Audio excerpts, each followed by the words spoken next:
are back listening to another episode of the Haitians in Medicine podcast, brought to you by the Speak Up Network. Today we have Miss Eden Bellegarde. Hey. Miss Eden Bellegarde is a peds hematology nurse, and she is currently pursuing her doctorate in nursing practice and psychiatry or psychology. Mental health. Mental health nurse practitioner. So, Eden, let's hear, how did you get started in nursing? Where did you find your what was your calling that made you get into all of this? So I actually started my whole nursing Wait, give me a journey. This has to be like a pistol. Okay, my bad. So my whole nursing journey. Like, you see how mine is right here, so I can hear you, you can hear me very clear? Okay, can you hear me now? Yeah, but you can bring the mic up if you want. So my whole nursing journey started when I was in high school, actually, because I was in HOSA. So with HOSA, I was able to become a CNA, at 16, whatnot. Yeah, me too. And then, so that's basically where my journey started. And I had my teacher, Miss Moss, she was very influential in my life. So at that time, I didn't want to particularly become a nurse. I wanted to be a doctor, a pediatrician. But I know I wanted to go to nursing school first and then, become a doctor. But my first day of nursing school, Dr. Goodman, Dr. Goodman, one of her lectures that she gave just spoke to me, and I was just like, you know what? I don't want to be a doctor. I want to be a nurse. I loved how she said that basically nurses, we're the backbone of the hospital. And we really nurses, are. The patients, they know us. We know the patients better than the doctors. We're basically telling the doctors, okay, this patient needs this, this, and that, and they'll do it. Yeah. So I really like that type of autonomy and whatnot. So that made me want to become a nurse as opposed to, becoming a doctor, a pediatrician, whatever. So what are some of, the hardships that you had to face before you were finally able to be where you're at right now? Well, okay, with FAU... Lord. Right. So actually, let me backtrack a little bit, because with FAU, the program is hard to get into, and a lot of people used to try to deter me. I never had a plan B, C, D. Me neither. This was my only plan. FAU, I'm already here. This is the program I'm going to get into. So people were telling me they had 3.8 GPAs and whatnot, and they weren't getting accepted. They were still so I'm just where am I standing with my 3.4? Where am I going? Mm-hmm. So I got the interview, and I was like, you know what? Since I'm already here, they're interested in me. The only thing I can do is try to sell myself and smile and whatnot. So I did that, and I was able to get in. But the whole journey, it was tough. It was honestly tough. It took me, 4 times, but I don't count the first one because, I kind of winged it, and I didn't know what I was getting myself into as far as the TEAS test, the entrance exam. And, by the way, the TEAS test, you cannot use a calculator. Right. So it took me, not counting the first one, 3 times in order for me to get the minimum score. I barely passed. And I was like, okay, this is it. Wow. So, okay. So outside of those, because anybody who I know started out early, they, especially at FAU, they're always talking about how hard and rigorous it was to get in. And even me, I was one of the people that fell under that. I was, even with my GPA, I got denied the first time. And the second time I tried to apply, they changed the program. The program was gone, and it was now it was direct entry nursing. So once that all happened, what were some job experiences that you seeked after that to make sure that you were well prepared to be a good nurse? In regards to, did you ever be a nurse extern, or were you ever did you ever work on your CNA license? Honestly, I tried to work on my CNA license, but I guess I faced discrimination because of my size and whatnot. So I literally had hospitals tell me, or nursing homes tell me, I'm too small. Oh no, they're not lying. They're not lying, sweetheart. So I mean, I understand that, but looking back at it now, with my experience, even me, I struggled a lot because of my size. You have these 600-pound patients, and it's just little old me and another little old person. Right. It's good thing things have changed now. People like a lot of companies are now investing into the Where your lives. A long time ago, it used to be you, your body mechanics, and someone else. But like I understand now, like, but I think these people should have given you a chance. It doesn't make any sense why you wouldn't hire somebody. I agree, but I never worked on my CNA license. So prior to nursing school, prior to becoming a nurse, I didn't really have any like health related job experiences, I guess you can say. Okay. So now that you become like a nurse, how did you even get a job into PTMO? Because that is like a very specific specialty. It's a very specific specialty, and you know why?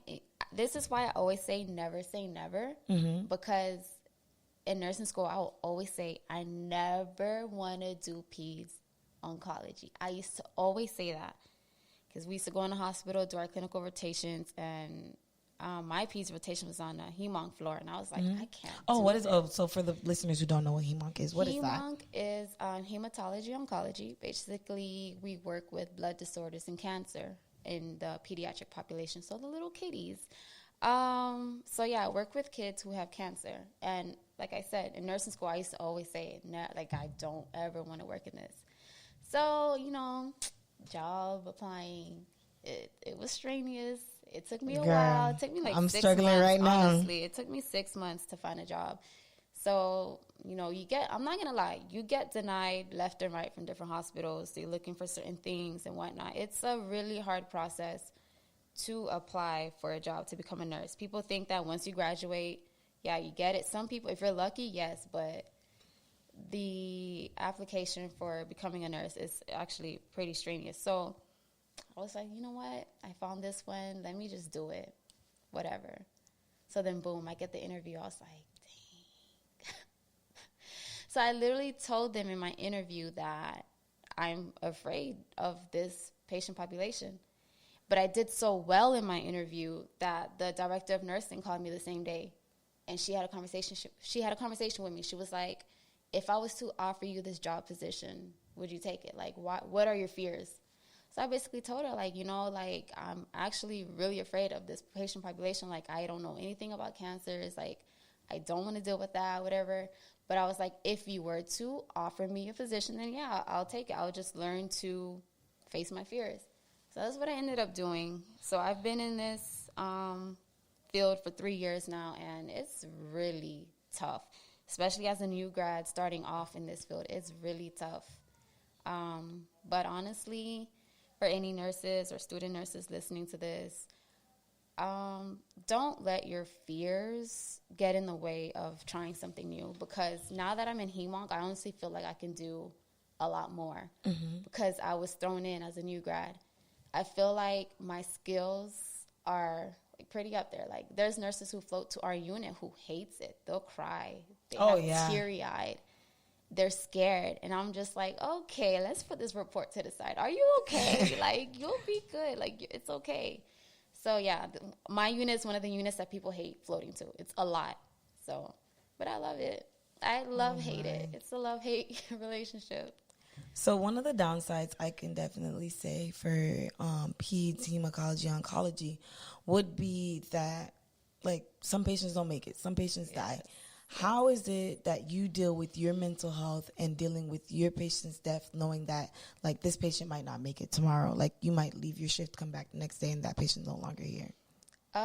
It takes some getting used to. Honestly, even now, like, I'm not used to it, and I don't think I can ever get used to it, hence why I don't want to stay in this field for so long. There was a point where we were just having, like, a bad period. We had, like, 6 kids within, like, a week span. Oh, my. Left and right. So it takes a lot of getting used to, but at the end of the day, different families approach death differently.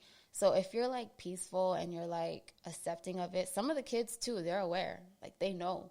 So once you're accepting of all of that, it becomes a beautiful process. And then there's other parents who wants to prolong their life, even though they're told, like, there's nothing that can be done. That's where it gets ugly, and that's where things get really, like, complicated, and it leaves a bad memory on the parents, because it's like you're putting your child through so much when... You ever seen the movie My Sister's Keeper? Mm-mm. So it's pretty much about, it's with Cameron Diaz and Abigail Burdick, where the mom pretty much had, she did in vitro, and she had a baby that like specifically had like the perfect blood type for the other sister who had leukemia. And she made the sister do like blood aspiration. You don't have to put this on the show, but she made her do like blood aspiration on her leg to do stem cell transplant. And pretty much the girl literally was like on her last leg dying, and she's like, I just want to go to the beach. And the mom's like, no, we have to stay here so that you don't just get another infection. And she's like, the girl's like, Mom, it's like, I need to watch that. Yeah, girl, it's on Netflix. My Sister's Keeper. Cameron Diaz. It's a good movie. But back to what we were saying. So you said that you wanted to change. So now you're doing mental health. What sparked that change to go like to leave the whole peds hemo-oncology behind, and now to do mental health, where it's a completely different population and it's a completely different type of patient? Right. So honestly, just rewinding back 3 years as a new grad RN, I was dealing with a lot of anxieties and going to work and all of that stress. Like, we're not prepared for that aspect of nursing. And when I went back to get my letters of recommendation for school, I had a conversation with one of my professors, and I told her like how it is. And basically she told me the same thing. She was like, we don't prepare you guys like adequately for nursing because we don't want to scare you guys. I'm like, that's not right. Like, we should be told, we should be told what's real. So just dealing with like managers, and like, you can get in trouble for anything, any little thing. And CYA is very important. Oh, definitely. So it's just all of that. Cover your bottoms, friends. Right. Can you text my big bag, please? Oh, thank you. So all of that, it just took a toll on my mental health. And like, I wasn't happy. And then I'm like, I kind of want to. That's when I really started to take my mental health seriously. Like, I never really, mental health, okay, whatever. But like nursing school, like, it was like, okay, whatever. But now it's like I was actually taking like the precautions and like steps to promote like a healthy mental health. So I would say like dealing with my anxieties as a new nurse, and then my grandma's death last year just put everything into perspective. Because at the time, like, I was over nursing. I'm not gonna lie. I was over nursing, over the field. Burnout is real. Burnout is so real. I was just done. I was like, do I want to be a nurse still? Like, what do I want to do next?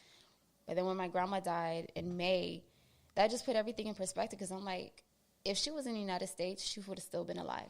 That is very true. So that just put everything into perspective for me. I was like, this is why I became a nurse to begin with. Like, I have a greater purpose. I have a greater goal. So I was like, you know what? That's when I was teeter-tottering. I was like, do I want to be an FNP, family nurse practitioner, or do I want to be like psychiatric and mental health? That's what I love. So I was like, you know what? I'm going to go with that route instead.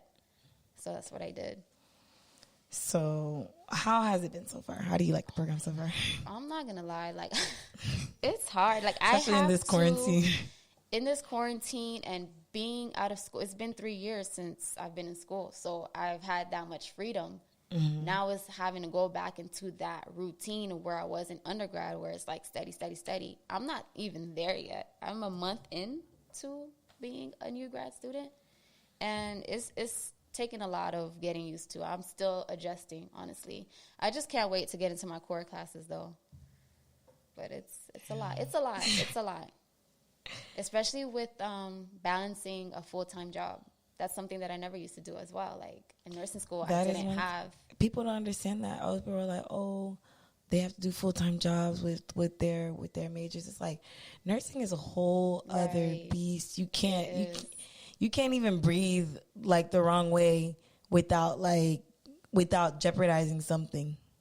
Right. And it's like, it's really hard. How do you find your balance? Because I know, okay, you're in a relationship, you have a full-time job, you love to travel. Well, before this COVID thing. Right. So honestly, that's the most challenging part for me right now is like finding a balance. Like, I find myself doing more free stuff than actually studying. So now actually this week is when I started like really getting down on myself on schoolwork, because I was putting that on the back burner. Oh, girl. I've gotten so used to like this freedom. Like, okay, I go to work and then I have all this free time. It's not like that no more. I got school now. I'm a full-time student. I'm a full-time nurse. Like, I need to find that balance. So it's a work in progress. I'm still working on it. I'm going to get there, though. Girl, tell me about it. So now that right now you see yourself as a grad student. Mm-hmm. What are your future goals? Where do you see yourself in the next 5 years? In the next 5 years, I definitely want to work with the Black population, specifically adolescents, and then even more specifically those who are suicidal, like 14 to 24. Like, I don't know why I've always gravitated towards that topic and that side of mental health. Like, that just bothers me, like the fact that somebody is so disrupted, like at that age, yeah, in their minds. Not even at that age, because not even 10-year-olds are doing that. They changed the bracket. So now I think it's 10 instead of 14 and 24. I think they lowered it down to 10, because now 10-year-olds are over here committing suicide. So it's like, why is that? That really bothers me. So I want to. And there's a lot of factors that play into it. Like, it's never just one thing. Like, you know how, like, okay, let's say someone has a stomach ache. You could be like, oh, they have gas, and you can fix the gas. Like, with mental health, so many different, like, things could play into it to make that person just snap. So with that, like, I also want to, like, have some type of, like, community center for adolescents in regards to, like, their mental health. And then I also want to start, like, some type of, like, community for nurses and nursing students in regards to the real life nursing, because that's something that we're not taught as students. And that's something that's very beneficial. When I was talking to my professor and I was telling her how nursing is, she literally told me, this sounds like a haze. I was just like, you're not lying. You're really not. And she was actually shocked that it was still like that. And I'm like, well, this is why we can't retain nurses. This is why nurses are leaving. And then this is supposed to be the year 2020, the year of the nurse. The year of the nurse, COVID-19. Yes. It tested us the most, and most people haven't. So what advice would you give to someone, like, who sees you as, like, okay, oh my gosh, I want to be just like Eden. Like, what advice would you give to someone like that? Like, someone who didn't make it into nursing school the first go around, like, who didn't pass their T's. First of all, I want to applaud you, because I love like people like you who don't let that obstacle bring them down, and you still keep going. It was hard. It was hard. There's like a handful of people that I know that didn't let that detour them. There's some people that would have quit. So I really admire you for that, that you kept going until you reached your goal. And now you're back in school to get your BSN. So I love that. So I want people to really look at nursing for what it is and not what's glamorized on social media. I hate that, because there's some nurses on social media that makes it seem all perfect and it's so nice. And people think it's fun up until you have to reuse your mask on a COVID patient, up until you have to reuse a gown. I feel like social media, like, sometimes it's deceptive of what our field is. Yes, it's a stable job. Yeah, but can you handle it mentally? Can you handle it physically? Because burnout is real, like you said. So I would want people to, I guess, look at me and feel inspired and really look into nursing as far as, like, is this what you want to do? Like, truly want to do, because it's a lot. It's a lot. And there's no, like, you can't, like, there's no nursing that's easy. Yeah. There's none. Right. There's none. Like, people could be like, oh, I went into admin because it was, no. Admin, they'll fire you in a minute if those scores are not up. Oh, your scores aren't up it's either you take this paid, like, as a nurse, you could be fired at any minute. No, I'm saying, like, no, some people would leave and be like, oh, I'm going into admin because it's easy. There's nowhere that's easy. Like, every single piece is hard. So it's like, if this is what you want to do, like, you're going to be dedicating your whole life to it. Like, you're going to be dedicating. That's a question that people need to ask themselves before, like, wanting to switch careers or, like, even going into the nursing field. Is this what I want to do? Because it's not easy. It isn't.